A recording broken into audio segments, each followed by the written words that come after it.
All right, and we are live. Hello, everyone. Thank you so much for tuning in this evening and joining us for another live with Dr. Don Kennedy. I'm going to let him introduce himself in just a moment, but for those of you who don't know me, my name is Sarah, and I'm a team member here at Life Renew and Neuropathy Treatment Group. And if you haven't tuned into one of our lives before, we try to do these once a month, and we really try to go through topics that are very just important to you guys, the customers of our greater community that are experiencing neuropathy. So tonight's topic is a hot one. We get so many questions about that or about this topic, and that is pain. So tonight we're talking about the pain that comes from neuropathy, and most importantly, what you can do about it. So that's where I'm going to lean on this guy's expertise. So Dr. Don, would you mind just doing a quick introduction of who you are to anyone watching tonight? Hey, thanks, Sarah. Hey, yeah, I'm Dr. Don Kennedy. So this year I get to turn 70, which means about 40 of those years I was a family doc, and I've done regenerative medicine. I've done a little bit of dabbling and everything. And I've seen probably anything and everything. I teach now, I teach students, and I've seen every phase of neuropathy, and not just that, but how it interacts with medicines and how things work. You got to do a lot of that. There's no one specific answer for it. But one thing you have to do is what I think these folks are doing, and what's happening in the world of regenerative medicine is that we're moving out of the old way of thinking. So my name is Dr. Don Kennedy. I'm a family doc, and we're going to figure this out and talk a little bit about pain, because tonight we're going to talk about reframing the way that you think about pain. And there's treatment and how to do that. But there's a different way. I want you to just listen carefully. You could take some notes, but listen to what I'm saying and plan on applying it. How's that? I love it. That's a wonderful preface to this evening. We do try to pack a lot of really good information into these lives that we do. So you got that pen and paper. There's lots of stuff that we're going to be covering tonight. So thank you for kind of setting that up for us, Don. And if you haven't joined any sort of a live before, depending on if you're on a mobile device or a desktop, you'll see a comment box either off to the side or down below. And if you have questions over the material that we are talking about, please throw your comments or questions right into that comment box. And we hopefully will be able to get to them at the end of this call. If not, though, our customer service team will be going through every single one of those comments and making sure that you guys get answers. So throw those in there as we're going, and we'd love to just get as much information straight to you as we can. So we also do have a pretty great offer that we're going to be doing this later on this evening too. So stay tuned for that. We're really excited to be able to just give back a little bit as we go through all of this wonderful material. So Don, let's kind of set this up a little bit. I know you love to educate through storytelling, and I know it really helps us absorb it a lot more. So can you kind of set that up for us and how you're going to be introducing and talking about pain tonight? Well, we're learning animals, and the way that we learn is usually by watching other people. And in Daniel Kahneman's books, they talk about the fact that we change according to what we see in other people, and we determine things by what we see in other people. So I usually tell stories about patients, or I kind of make up patients. I can't remember them all, but I've seen a lot of them. So that's what we're going to do. I'm kind of throw this into a patient scenario in a way, and I may get away from that, but that's sometimes what I do when I ramble. So we'll try to do that. But the idea at the end of this is to give you a great education and some steps in what to do and think about and how you think about pain. So yeah, maybe we'll call her Mary tonight. The patient's name is Mary. How's that? Okay, Mary it is. I like it. Well, let's talk about kind of step back and set the table for us a little bit in regards to pain. So maybe there's some more general facts about pain and how we can better understand what's actually happening when we're experiencing that. Well, in the big picture, folks with just pain or pain from neuropathy, you are not alone in this world. And sometimes you get encapsulated thinking that, oh gosh, you're in your own world, but that's not true. Listen to this. There are 50 million people who suffer from some type of pain. That's 20% of the United States population. Think about this. If you're an ER doctor or you're a psychiatrist, you're going to find that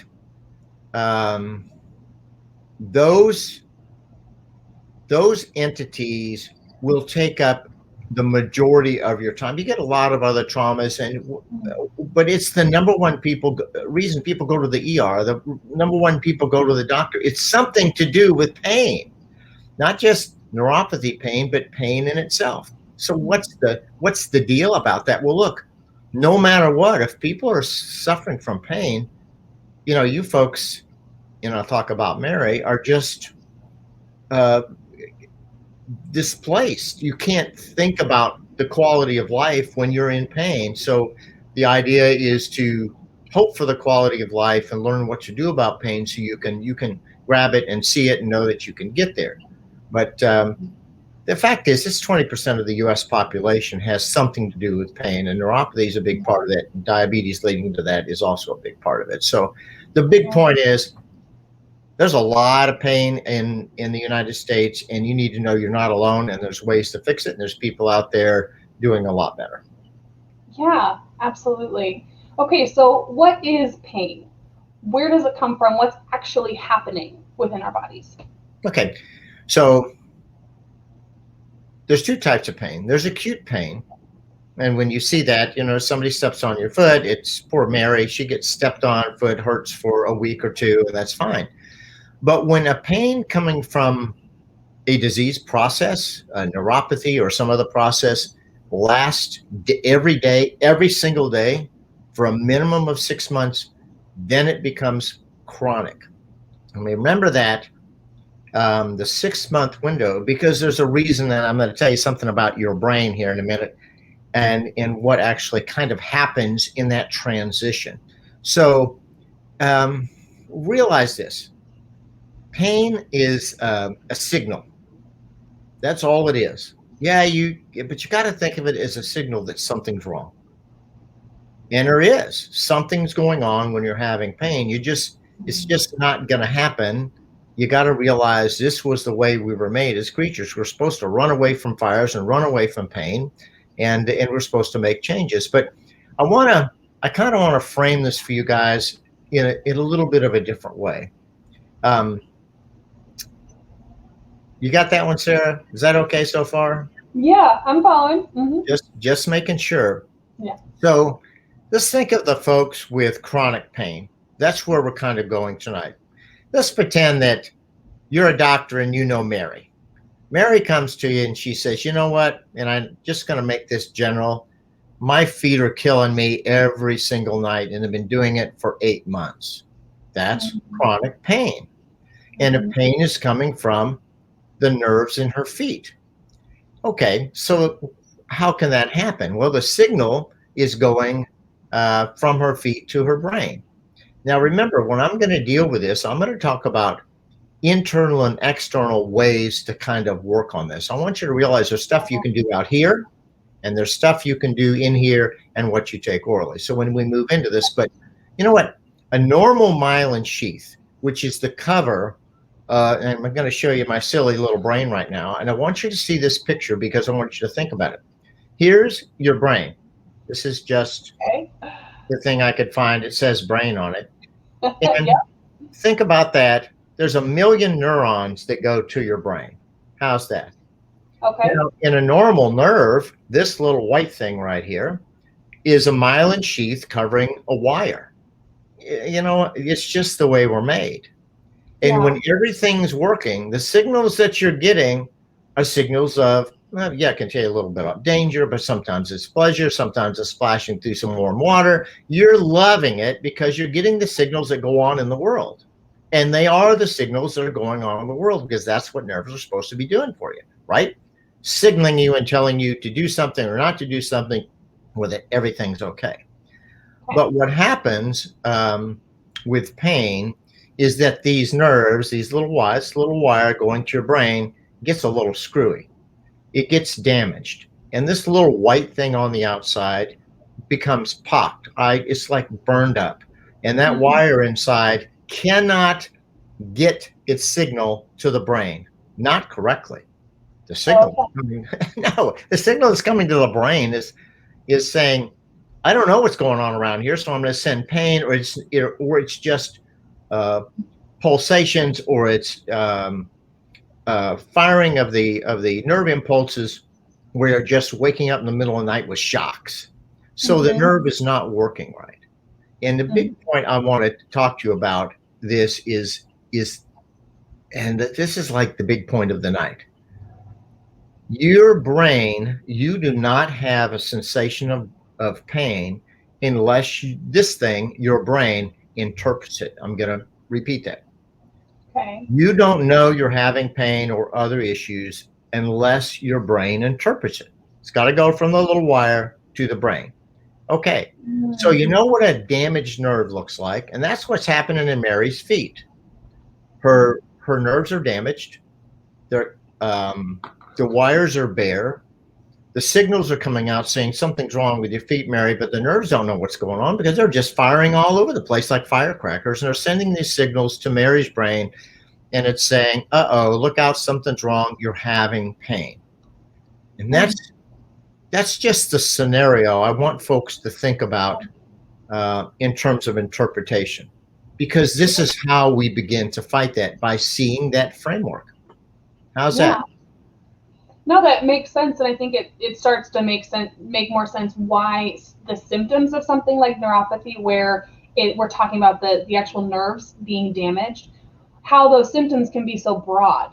It can be all the way from a sharp pain to a dull to a tingling to, all the different ways we've heard it described. There's so many ways that those nerves can be damaged, and it just starts to make sense how that pain or discomfort, however one describes it, can be so different. And this what starts the fires. Remember, it's vascular too. Poor blood flow. You've got fires going on from too much blood sugar. These things are all causing this damage. Yeah. Okay. That makes sense. I'm keeping an eye on the comments here too. So you guys, if you have any clarifying questions, just please drop them in there. So we kind of talked about what that damage can look like within those nerves. What causes? I mean, what kind of causes are we looking at specifically, like within neuropathy, that can lead to this sort of pain? Oh, that's what I'm saying. Look, your nerves are supposed to live in a nice environment, but the aging environment, lowering immunity, immune diseases, anything that are going to attack that nerve can cause the misfiring of the nerves. And I always talk in generalities because people get so caught up in the little things that they forget the big picture is very simple. A nerve is damaged. It can't signal correctly. It sends a warning to the brain, and the brain interprets it and tells you something's wrong. That's it. Now the question is, how do you make it better? How do you attack this thing? Absolutely. And I'm sorry? And yes, please, let's go into that. That sounds good. Well, let's pretend Mary's come to your office, doctors. Let's make you all doctors today. And Mary says, look, my feet are killing me. And you say to her, you say, look, the same scenario. Look, the feet are killing you because you've got neuropathy. The nerves are damaged. The nerves are firing all over the place. They're sending signals to your brain. And you have to do something about that because your brain is interpreting them. If your brain doesn't interpret them, you don't know what's going on. And in some cases, now let's face it, even the feeling of numbness is a signal. Something's wrong. So let's go to 3 areas. Now listen carefully because there's just 3 areas. Number 1, I'm going to talk about decreasing types of neuropathy pain internally, which is what you take orally, food-wise. I talk about that. Then you talk about what you can do externally to affect the nerves, something outside that affects the skin that you are not taking orally. So you got internal, you got external, and then psychological. It's a big part of all of this. And sometimes I think folks just forget how powerful the psychological aspect of pain and getting over pain and helping with neuropathy is, from motivation to other issues, which I'm going to talk about in a second. So big 3, internally, externally, and psychologically. Got it? Okay. Got those 3? Let's dive in. All right. So this is kind of Mary. We have to think about what she's doing. Let's go internally first. Look, what's she eating? What medications is she taking? And what are the effects? What's killing those nerves? What's setting those fires? This is the internal stuff. Well, sometimes, and we'll talk about a little quiz you can take a little bit later, but sometimes you have to figure that out and focus on one thing. But think about this. If a signal is coming from her feet, to Mary's feet, and I give her a medication that I call a blocker that dulls things up here, then, and I'm not going to name the medicine because there's several of them, but there are types of pain medicines, anti-epileptic medications, things like this that we use. And the point I'm making is that will help you not interpret the pain. You'll feel better, but the point here is that nobody's healing the nerves. You might feel better. You might feel a little goofy sometimes taking those medicines, but the point is internally taking internal medications like that are not doing anything down there. They're just affecting your ability to interpret. So then the question is, well, if you're going to take something internally, how can you heal nerves and do something different rather than just block this interpretation and let the disease process persist? You got to do something to heal or at least stimulate those nerves. And this talks about the oral stuff. We talk about immunity. We're talking about building your immunity. I know that this company has a supplement called Immune Complex. Well, look, when you're over 50 and you have disease, your immunity is down by at least a third. The other thing you have to look at internally is increasing your blood flow and oxygen. And we talk about, people ask us about this nitric oxide and what it does, but it opens up your arteries. You know, the supplements involved with that are just terrific in terms of getting your arteries open, putting out the fires in your arteries, and getting the oxygen to the nerves that are just dying for it. Now, actually healing for it is what they're doing. I made that up kind of. Anyway. And then the idea internally is to take supplements that actually have been proven to heal. You know, you talk about that, you know, we talk about, and I hope you go back and look at some of the other programs that we've done. You talk about specifically the quality of products, the alpha lipoic acid, the benfotiamine, the methylcobalamin. These things are well studied, and you should be taking those supplements orally to help you heal. So quick going over that. Remember, medications that we take to dull pain don't heal. They block the interpretation. Supplements that you can take orally to open the arteries and get to the myelin sheath and get to the axon and heal those signals are the way to actually allow regeneration of those nerves so they can talk to the brain and you can get your regular signals back. And the other thing is, look, we always talk about foods. Listen, I know, look, we all grew up this way, but it's pretty simple, but it's pretty hard. And we've said this a million times, and it's on every book out there. It's in every, Eat the Rainbow, everything, bell peppers, grapefruit, apples, oranges, anything with color is just ripping with antioxidants to put these fires out. When you start looking at what I'm saying, you're looking at a whole internal war zone.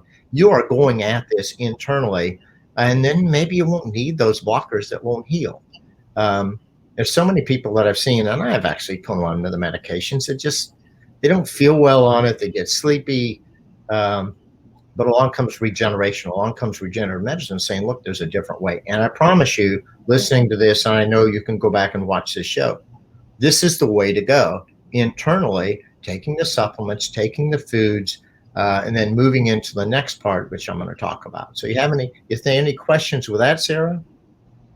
I think that, thank you for kind of laying it out that way. And I'm glad that we started with the pain with the explanation of what our bodies are actually doing when we feel that pain, and that interpretation from the brain. That provides a really good context for how those medications work. And truly, that is all they're doing. They're only helping to suppress that interpretation that the brain is making from this damaged part of our body. And as you mentioned, there's so many negative effects of being on those medications for an extended period of time, or even a short period of time for a lot of people. And so getting into the side of things where we're actually doing the work to heal and taking care of the body in that healthy, regenerative way, that is so, so powerful. So I'm really glad that you kind of set it up that way, because it kind of helps emphasize how it's really all connected and it really builds on itself. So it's a great explanation of that internal. Here's what we can do to get rid of that neuropathy pain. Right. Let's talk about external. So what about out here? Okay, so I sent Mary to the store to get nothing but fruits and vegetables, and told her to quit eating all the fatty steaks and the rest of that, at least for a while, good 3 to 4 months. Make that the heart of your diet. So this is what she's doing. And I put her on a supplement, and I said, look, try this. And you're going to take it for a minimum of 6 months. And we're going to go into the second part, which is, all right, wait a minute, Mary. It's great that you can take this stuff orally, but what do you do externally? Here's what you need to know. These little nerves that are firing and dying and signaling and are very, very close to the top of the skin. These are micro neurons. They will respond to direct anything. This is why sometimes your feet are either numb or they're really, really sensitive, because these nerves are trying to live right there, and a lot of them have died around that. There's not quite as many of them, but they're the first ones to get the signals out. So we're looking at directly affecting those nerves, whether it's in your feet or hands. How do you do that? How do you stimulate them so that whatever you're giving them orally works better in that environment? I mean, you can't keep sending the same stuff to nerves that aren't stimulated and waking up. You got to wake them up. So here's some simple things I think people can do. More recently, there's some like air compressive devices that you can use to stimulate and get the lymph out of your legs. I really like those. Those are direct types of things. But my favorite thing is a very simple massage for 10 minutes in the morning. Just kind of, and I think we have a program that's part of that. But massaging up your legs for 5 or 10 minutes in the morning wakes those nerves up and helps to get the lymph out of the legs. If you've got chronic edema, as long as you don't have blood flow problems, then you can use the compression devices to help just pump that a little bit out of there. And those nerves are saying, well, wait a minute. Mary's nerves are going to say, well, wait. What are you doing here? And they're going to think differently, and they're going to act differently. When you, one of the things that is kind of a 50-50, but I love it because my wife actually uses one, a TENS unit. And it involves, sometimes it'll get rid of pain for a short time, but the more you use it, the more you'll like it, because over a period of maybe 3, 5, 6 days, you can go a few days with very minimal pain just by using a TENS unit. That stimulation in there, and a lot of people think they're complicated. They are not complicated. They are, and you can put them right where you're having pain. And guess what? It messes the signal up that's trying to get to your brain, that's trying to interpret it. And guess what? You have less pain, and that's almost immediate. Yeah. I like creams. I like doing the massage with a type of a cream because I think it adds moisture to the skin. And remember, the epithelium, the outside of your the outside of your skin is usually dry, and you want to get a little crazy with if you have ulcers or poor blood flow. But you want to be able to make it easier for yourself to rub your legs and do those massages. But also you want to. I know the Nerve Renew cream is a good cream because it actually, when rubbed in, actually will help stop some of the sensations, but also with a massage, it'll all work a little bit better. The new, the pressure stockings, I like those. I like the copper-based socks, longer socks now that people are wearing. That's a great compression. I've been telling people for years to use Ted Hose for poor vascular stuff, but I never really thought about it until I started studying regenerative medicine about how important it is to look at the newest devices out to stimulate the nerves. So now, guess what Mary's doing? Sarah, guess. All of them. Well, I don't know. I'd like her to do that. But generally, I'd say the first thing she's doing is some massage. She may be doing some TENS, um, because once she starts doing that for even 10 minutes a morning, it matters. And then she's in when she's doing the massages, she's using some of the creams. Um, During the day, she's wearing probably one of the copper laced socks that have come out that are a compression type socks, which are really great in terms of getting the blood flow going. Remember, we're trying to get what you took internally to the nerves that have been stimulated externally. So those are the idea is to get the lymph and the toxins out of your legs and feet. Yeah. And I kind of focus on that. You have the same stuff in your hands, but it's silly to wear a sock on your hands. Although you could. I mean, so, okay. We'll find one. Okay. So we're still talking about the external stuff. And I know this So is. on that too, I think what, that is such a great list for people to work from. And a lot of those things like we've studied and, tried to make sure that we can offer the products that are going to really make the biggest impact. Right. So that's a great list for people to work from. I think a good reminder too is that there's not a one size fits all. Some people are going to swear by a TENS unit, and some people are going to say it didn't do anything for them at all. And that's really important to emphasize that you have to figure out whatever that system is for you and your type of neuropathy, and that's going to come with some trial and error. So we're giving you kind of these are kind of our top options, top recommendations, if you will, the ones that we've studied, that Dawn has studied, that we know work, but nothing is universal. So take that time and make sure that you're committed to really trying something, and making sure that, you figure out what that plan looks like for you. So we've got Mary eating a little differently and not eating some things that she didn't need.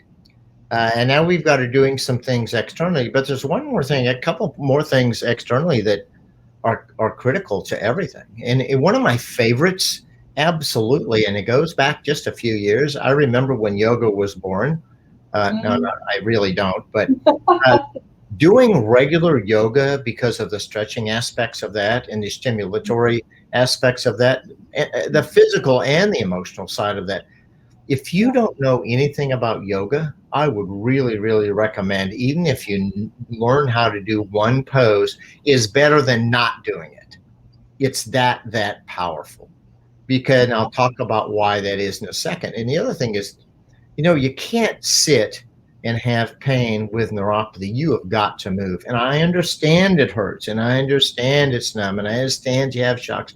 But don't be the person who makes it worse because you sit too long waiting for something to happen. You've got to take action. So aerobic exercise, even a little walk, I don't care. Just doing flutter kicks, doing something to move your toes and feet and hands and get your heart rate up is critical to what? Getting all of the nutrients to the areas that want to heal. The blood circulation, absolutely. Do you do yoga, Sarah? I have dabbled. I could definitely do more. Yeah. It's a wonderful practice, and I will take your recommendation to heart. Okay, we'll put you in a yoga outfit next time. We'll see. Okay. All right. We'll do a full session on yoga. I like it. And I won't be doing it. I'm pretty good at it, but no. Okay. Now, remember, I did internally what you take internal. What we did was externally. But I'll tell you what, don't take the next one with any less gravity. Okay. Psychologically, the psychological aspect in everything you do with your brain is what interprets it, and also can change the very pathways of how you have pain. People don't know this, and this goes back to the chronic pain thing, is that the areas of your brain that interpret pain are different from acute pain and pain that is over 6 months. These were studied in MRI scans. And it showed that, wait a minute, you can have acute pain in one part, and with time, it'll migrate. And you'd say, wow, that's cool. But here's what it says. It says your pain fibers, and And the systems that interpret all that goes on in your world are subject to change if you do something. You can stimulate new neural pathways by just doing something. And the next couple things are kind of fun because you'll do them. You got it, and you probably already are. But now you need to take a new intensity in life. Um, I I love music. Most people grew up with music, but they don't use music as as a way to treat pain. Now, there are a great number of folks out there who do music therapy, and I really believe in it. But there's a secret under music that you need to know, and that is the ability to go into flow, which is that time when nothing else matters except the music. And the studies have shown this. Now, listen, that when you do something, whether it's music, and I'm just using music as an example because now Mary's about to start, listening to music and dancing a little bit. The pain is less because you change the fibers that interpret that pain. And after a while, if you just give it time, they'll regenerate new systems. And when you hit that music a little bit, you'll find that the pain will go down. You maybe do a TENS unit before you go dancing. I don't know. You can mix it up. But the point is, I'm trying to emphasize the fact that there's a regenerative process if you do something, and music is a great way to do that, to take you away. Every study out there shows that music will help decrease pain by a significant amount. How's that? That's incredible. I didn't know it was that significant. I'd never heard the actual stats of that improvement. That's amazing. Wow. Well, the next part of the psychological is the I can't dance. People who have rough neuropathy, and I know that they, after a while, they start sitting too much, and it's a downhill spiral. I mean, it's just they're not doing things, they're not eating right. They're in you got to pull yourself out of that. Along with what I talked about, the psychological aspects of doing yoga, because that'll put you into flow, and then music. But think about all of the motivational books that are out there about how it is that we psychologically can affect the way that we think about what we're doing. Just the I will, I can positive thoughts. I used to think that was a little bit hokey until I met a multimillionaire who said to me, I'm who I am and what I am, a really great guy who's very successful. And he had a little neuropathy. It wasn't that bad, but he said, I promised myself early in life I would never have a negative thought. And I said, wow, how'd you learn that? He says he learned it from some mentor early when he was 16 or 17 years old. And so when he's had bad times in his life, he didn't have bad times. And so when we get neuropathy, we start having negative thoughts. And I'm promising you that if you'll take action and think positively about what you can do, that will psychologically help you and motivate you to take action, which is the whole thing you need to be doing. The idea, it kind of, in the end of all of this, and I'm going to talk about three things, is he's supposed to lead a happy life. You can't lead a happy life sitting around letting this neuropathy just take it away and cause pain and interpret pain. I've talked about taking things internally, what you can do externally, and what you could do psychologically. With the music and the emotional part of yoga and the positive motivators. So what if I talk to you about three things to do right now? Okay, let's get the list. What's the first one? Well, you're going to help me with this one. Can you talk a little about the quiz? I know some folks out there have already taken it because a lot of people took that quiz we wrote. And it allows us to focus on the causes. But can you talk about that a little bit and maybe how they can take that? Yeah, absolutely. I'm really glad you brought that up because that is a resource that is out there for anyone to utilize. So we worked with Dawn for, a few months really to put together this it's a comprehensive quiz.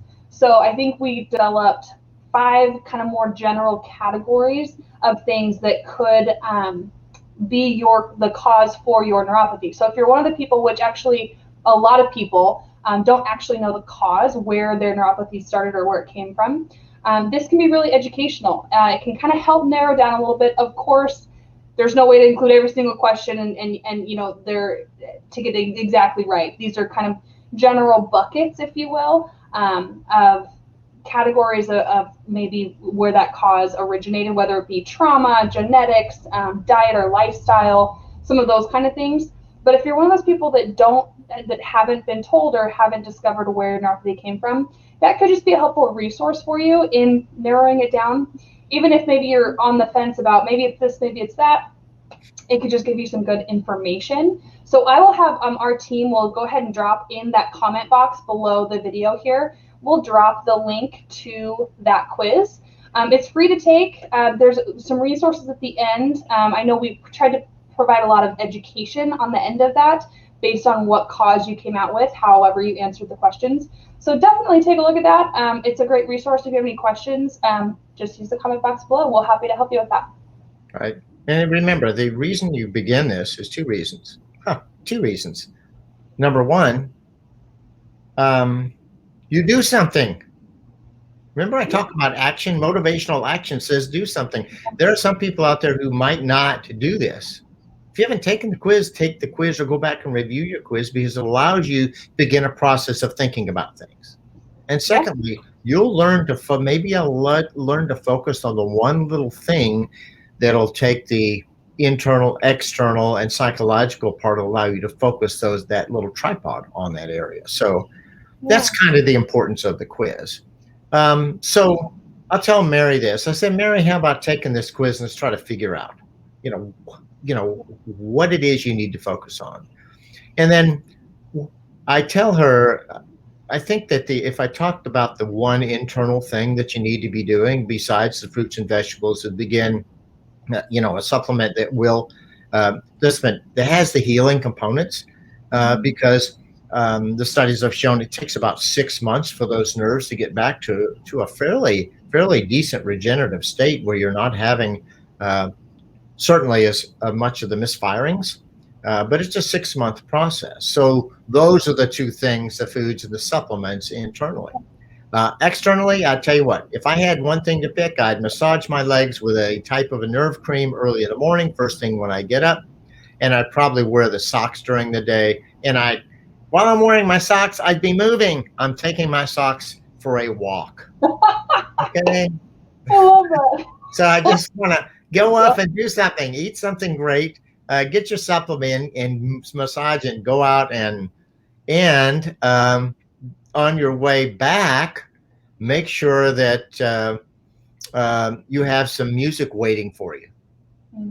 And after you've sweated a little bit and you've done some of these other things, go sit and be quiet and realize you're going to learn. You have to learn to get into flow. So find some music you want. Maybe it's soft and maybe it's rock music, but it's your music, and it'll take you back to a different time and it'll rewire your brain, and you're going to feel some happiness maybe you haven't felt in a long time. But what you won't be feeling is some of the pain that's normally there when you come back and sit down and wait for it. So how's that? And maybe we'll send you Sarah as a yoga teacher so you can watch her videos. I don't know. That would be a motivation to learn. Again, I'm just going to summarize this and I close this out and see if we have any questions. It's you want to take the quiz. You want to start something orally and nutritionally to heal your nerves. Remember, because nothing's going to heal just by blocking the interpretation. You want to do something external, some massages, get some of the copper-based socks, start doing stuff like that and move. And then lastly, look for flow. I don't care if it only lasts a couple minutes. After a while, you'll learn to make it 20 minutes and 30 minutes, and you'll be without pain, or at least you'll decrease the pain and you won't be aware of it. So that's kind of my little summary. There you go. I love that. And I'm thinking that maybe one of our future topics should be talking about that flow and that music therapy and some of the more psychological aspects. You know what? Let's do that next time. Maybe. Well, if you guys, leave a comment below if that's a topic that you would love to learn more about. How to get into flow. Yeah. Yeah, absolutely. That can be applied. I mean, obviously not just to pain, but just that's a wonderful practice in Happiness. general, for sure. So I'm kind of scanning through the comments as they've been coming through, and I've seen some come through specifically about some of the products you mentioned. So I wanted to clarify just a quick minute. So the external products, meaning like the TENS unit. We do not personally have a TENS unit that we offer. There's so many great ones out there, you guys. So just do your research, find one that fits your needs and your size, the size that you need and those kinds of things. We definitely recommend them. We do have massage. We are coming out with some new products around that massage area. So keep a lookout for that. We're very, very excited to move into that direction because, as Dawn has talked about, the research definitely suggests that can make a very profound difference. So we are moving into that. We have already we offer a copper compression sock. So I know Dawn mentioned that. You might think, what is a copper doing in a sock? It has to do with circulation. It's a wonderful additive in there. So we do offer that on our website as well. We searched for one of the best ones that we could find and source for you guys, knowing that just how the different types of compression, the different amounts of compression, the type of copper that's in there.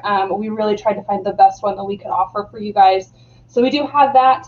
And if you have any other product questions, please throw them in there. I hope I answered all of them that came through kind of in that little summary here. And then the last one I wanted to mention, and I'm glad you talked about it, Dawn, because it was one that I had come to mind and I got approved to give you guys a discount on. So Dawn talked about the cream, the Nerve cream. So this is a product that has been a staple. It is so powerful as one of those external products that you can use, kind of that topical treatment for that area that maybe is the most sensitive for you. I know, Dawn, you're a big fan. You use it almost every day, right? Right. I use it on my bum knee, but Yep. yeah. And I actually put a soft sheath over my knee every night with a Nerve cream. It lets it sink in a lot better. Yeah, for sure. So I know you know firsthand how powerful this can be. So since we talked about it so much tonight, we wanted to, if you haven't tried it already, we wanted to make it easier for you. So we're going to do a buy one, get one on the Nerve cream. So we will drop a link for that special. It'll last just 3 days. It's specifically for you guys that have tuned in either tonight or if you're catching the replay within a day or so. That's going to be available. That discount is going to be available for you for the next 3 days. So buy one, get one on that Nerve cream. We have gotten so much good feedback on the difference that product makes to people. So definitely check that out. And Dawn, do you have anything else? I know we are kind of at our limit of time here this evening, but anything else you want to touch on before we sign off tonight? I think that the topic tonight was about pain. Mm-hmm. And so the whole framing and the way that you frame it in your life should be based on the kind of the skeleton that I drew of the nerve to the brain interpretation. And then think of the internal, external, and psychological ways you can affect that flow so that the nerve heals, sends the right signals, and the brain interprets them as the right signals. And that those signals that are coming, that are right signals, are coming because things are healing and things are getting better. Make no doubt about what I'm about to say. Nerves can heal. Nerves can get better. You can decrease symptoms. You can get on with your life. And some people, I think in the old days, we'd say, oh, no, you got neuropathy. That's not true. What I'm telling you is the truth. You just got to take some action. So I think that in overall, my summary is that see the vision that I gave you tonight. Do something internal, external, and psychologically, just in whatever you want to pick, and give it time. Make it a habit. You don't do it once. You don't walk out to do a half-mile walk one day and think everything's better. You're going to have to do it for 6 months. So stay at it. Stay motivated. Remember, you'll get better. Your life will get better. And the other thing is the preventive side of this. If you're just starting with neuropathy, you better get on this now. So And that's what I'd say to Mary. Mary, you better get going. Okay. So that's the end of mine tonight. Thank you so much. Well, thank you, Don. We are always so, so grateful for your expertise and all the help that you offer to us as a company. I know just helping in our mission to provide the best quality service and products to those that are suffering from neuropathy. And your just knowledge and the way that you're able to share that. Very, very grateful to you. We thank you. I had a thought pop into my head as you were talking about taking action and doing something. And this has really stuck with me. I heard it on a podcast with a psychologist, and he talked about people struggling to get started or struggling to take action. His advice was lower your bar. And what he meant by that is so many people are, when it comes to that transformation or, trying to solve this big problem, if they're scared to take too small of a bite. It's not satisfying enough. It's not gratifying enough. It's not transformational enough. They're not getting there fast enough. And his point was, the smaller you start, the better off you're going to be long term, because your chances of actually sticking with that are so much higher. Right. So if this has been overwhelming, if there's been the internal, external, whatever that looks like, and it's too much, pick one thing. Start small, lower your bar, and just start. And then next month, let's add on something else. So Don, thank you for that. Thank you for reminding me of that. I'm really trying to adopt that into my life too, because I think we can really get into our heads, especially when we're dealing with something with pain that can be so consuming. It can be a real challenge to get started. So you guys that joined us tonight, thank you so much for tuning in for these. You are the reason why we do them. We want to provide this education, this resource. That's a huge part of what we do here. And so being able to relay that and get all of this good feedback, we just are really grateful to all of you guys as well for tuning in. And we hope that you got a lot out of tonight. I've been seeing our team is actually already in the comments replying to you right now. So if your question didn't get answered, it will. Just give us a little bit of time. We'll get caught up on all of those. And we'll keep you posted on a topic and a date for next month. And until then, thank you so much. And we'll talk to you later. Thank you, Tom. Have a good night. Bye. Bye-bye.